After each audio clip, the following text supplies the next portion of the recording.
Following the outbreak of the Second World War in 1939, Norway, as during the First World War, declared itself neutral.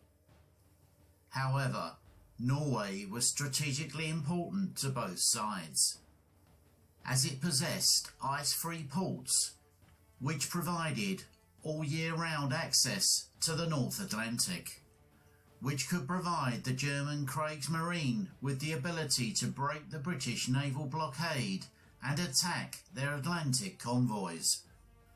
The port of Narvik was of particular importance, as it was used to transport valuable iron ore from Sweden, which was vital to the German war effort, especially during the winter months when much of the Baltic Sea was covered in ice.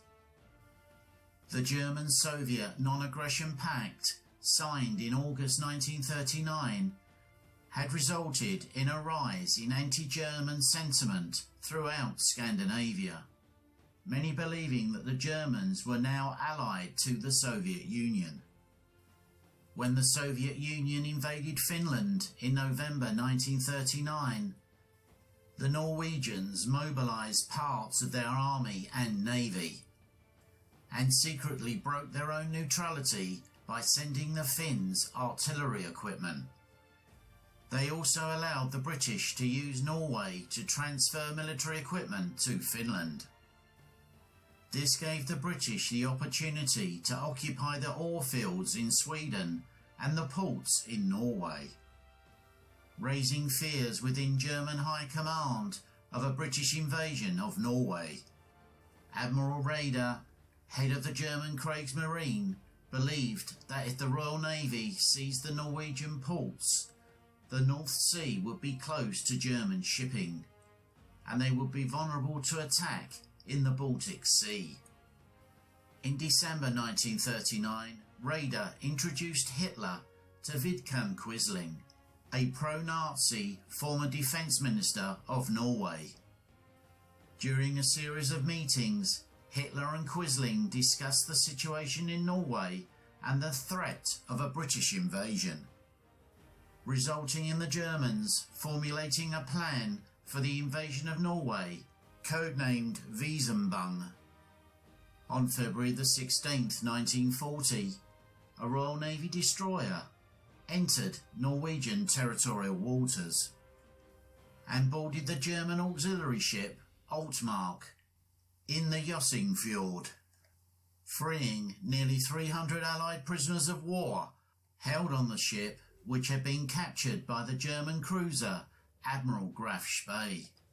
This incident resulted in the Germans speeding up their plans for the invasion of Norway. Meanwhile, the new French Prime Minister, Paul Reynaud, was pressing the British for action to be taken to confront the Germans away from French soil. Britain's First Lord of the Admiralty, Winston Churchill, was also a strong advocate for action in Norway.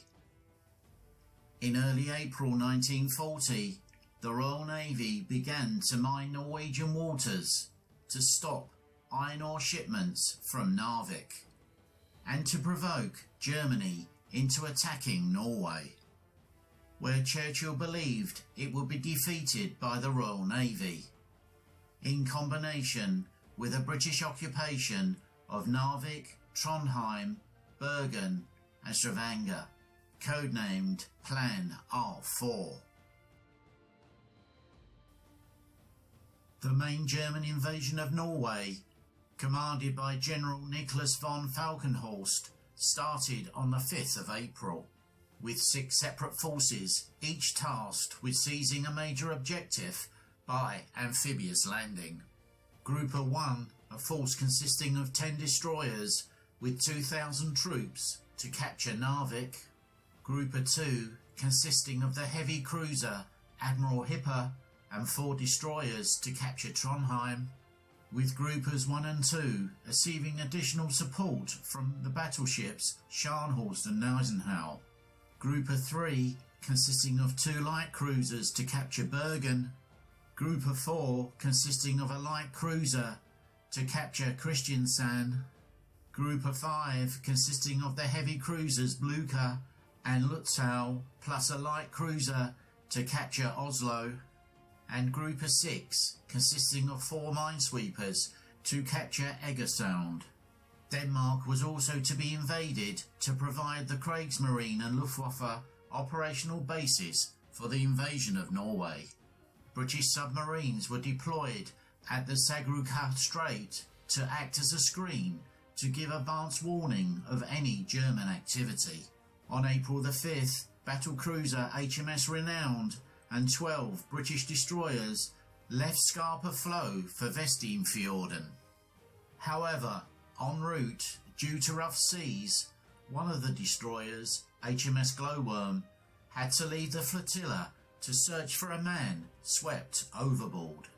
Meanwhile, Groupers 1 and 2 also departed earlier that day, with poor weather providing cover, resulting in the British not receiving notifications of these movements until later that afternoon. Meanwhile, HMS Renowned and the destroyer squadron had arrived at Vestindfjorden, where the destroyers proceeded to lay mines.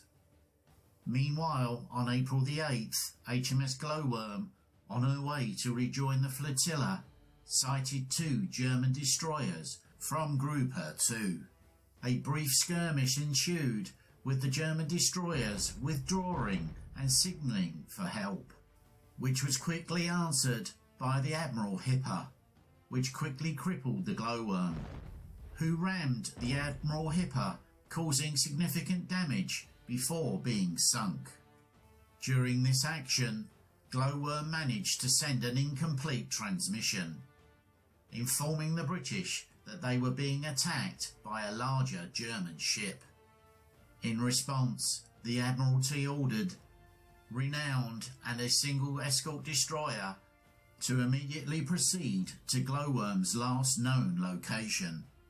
Later that morning, the remaining destroyers of the squadron were ordered to join them. Also, on the morning of the 8th of April, a Polish submarine sank a German troopship off the port of Lillesand and discovered amongst the wreckage German soldiers and various military supplies.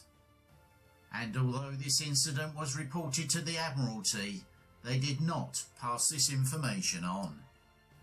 That afternoon, the Admiralty received information that a group of German ships had been located to the northwest of Trondheim, bearing west. This reinforced the British idea that the Germans were intending to break the blockade. As a result, the British Home Fleet was ordered to intercept. Churchill also cancelled Plan R4, the occupation of the Norwegian ports. The German ships the British believed were heading west were in fact the ships from Grouper 2, circling in order to reach Trondheim at the designated time. Admiral Sir Charles Forbes, Commander-in-Chief of the British Home Fleet, had doubts regarding the Germans' intention to break the blockade, and subsequently ordered the Home Fleet to head southwards towards the Sakuraca, while ordering the battlecruiser HMS Repulse, along with another cruiser and a few destroyers, to support the Renowned. Late that night, Group of 5 were confronted by a Norwegian patrol vessel and coastal batteries at the entrance to Oslo Fjord. Reports of this attack reached the Norwegian cabinet, who ordered the partial mobilisation of the Norwegian army. However, this order was communicated by post, causing the Norwegian mobilisation to be delayed.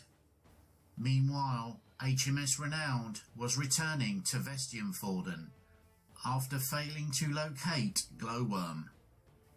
It had lost touch with the accompanying destroyers in heavy seas. They then encountered the Scharnhorst and the Gneisenau, and after a short skirmish, during which Renowned scored several hits on the German ships, forcing them to flee north. Meanwhile, the German destroyers of Group 1 had reached the inner area near Narvik and captured the 2 outer batteries and sunk the 2 old Norwegian coastal defence ships, after which the commander of Narvik surrendered his land forces without a fight. Meanwhile, the Group 2 landings at Trondheim encountered only minor resistance, with Admiral Hipper engaging the defensive batteries, during which a shot severed the power cables for the searchlights, rendering the shore guns ineffective. Meanwhile, at Bergen, Group 3 was encountering stiffer resistance from its defensive fortifications, resulting in a light cruiser and an artillery training ship receiving damage. However, the lack of working searchlights once again reduced the effectiveness of the shore guns, allowing the landing ships to dock while facing only light resistance. Bergen surrendered soon after an attack by the Luftwaffe. The Norwegians put up a determined resistance at Kristiansand, where they twice repulsed the landing attempts by Group 4 and damaged a light cruiser.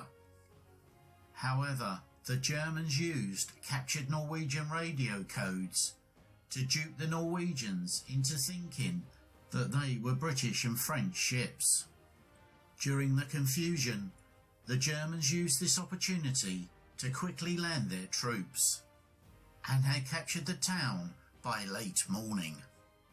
However, Group 5 was continuing to encounter stiff resistance from the defensive fortifications at Oslofjord, which sank the heavy cruiser Blucher and damaged the cruiser Lutzow, forcing Group 5 to withdraw further south, where they disembarked their troops. This delayed the attack on Oslo by over 24 hours, enabling the Norwegian royal family and parliament to escape from the capital. Oslo was finally captured by troops flown into Fornebu Airport near the city. Group 6 at Egersund encountered no significant resistance and quickly seized their objectives.